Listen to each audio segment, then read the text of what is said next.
You ever seen those viral videos where someone hands out wads of cash to random strangers on the street? Smiles, hugs, tears. It's heartwarming, right? But what if I told you that some of those giveaways were funded by scams? This is the insane true story of Jay Mazini, a social media philanthropist who rose to fame by pretending to be generous, while secretly running an elaborate web of cons, theft, and even kidnapping. ACT1 The Rise. Jay Mazini, 23 years old, living in New Jersey.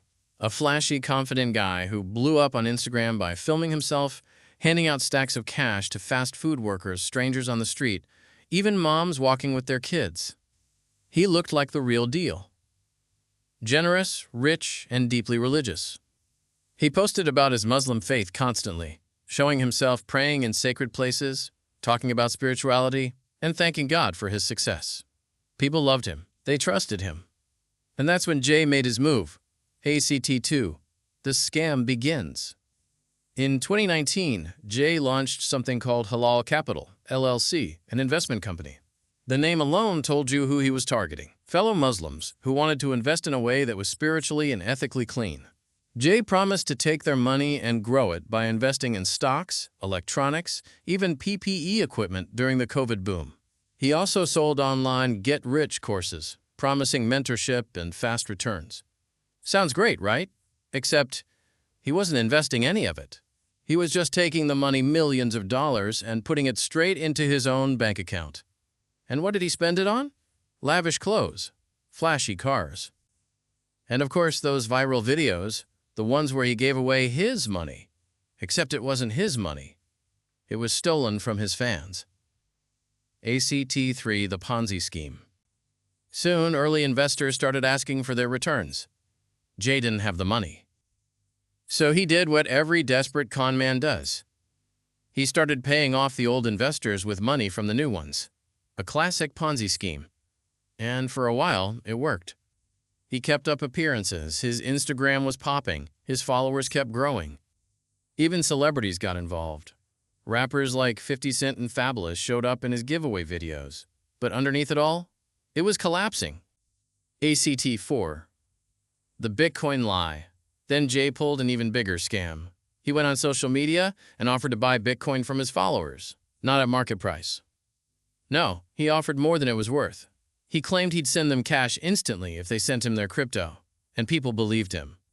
Why wouldn't they? He was the rich, spiritual guy from Instagram. He showed screenshots of wire transfers to prove he'd paid. But it was all fake. Photoshopped. He never sent the money. In total, Jay scammed people out of over $8 million, most of them from his own religious community. ACT5. The Kidnapping. By now, the whispers had started. People were catching on. Rumors of fraud were spreading. Then, in 2021, an Instagram account popped up, @JayMaziniScam, dedicated entirely to exposing him. It posted receipts, called him out, and drew a lot of attention. Jay believed an old associate named Amjad was behind the account. So he messaged him. "Let's grab coffee. Talk it out." Amjad agreed. They met near Jay's place, sat in Jay's car, and then two masked men jumped in the back seat. Jay hit the gas. It was a setup. Amjad realized he was being kidnapped. At one point, the car slowed for a turn, and he jumped out and ran, but he was injured, cornered, caught. Jay's goons dragged him to a basement, stripped him naked, and threatened him with a machete. They demanded he shut down the Instagram account. But Amjad didn't even own the page. He kept saying, "It's not mine." Eventually, they let him go, and he ran straight to the police. ICT6. Justice. 2 days later, Jay Mazini was arrested for kidnapping and assault. And once he was behind bars, the full truth came crashing down. The FBI and IRS piled on with fraud and wire fraud charges for all the scams he ran. But it gets even crazier. While Jay was locked up, his wife, yes, Jay had a wife this whole time, offered Amjad a $200,000 bribe to change his story. And Amjad said yes. But when police found out, they arrested both of them. Jay's wife for bribery and Amjad for accepting it. In the end, Jay took a plea deal. He was sentenced to 7 years in prison.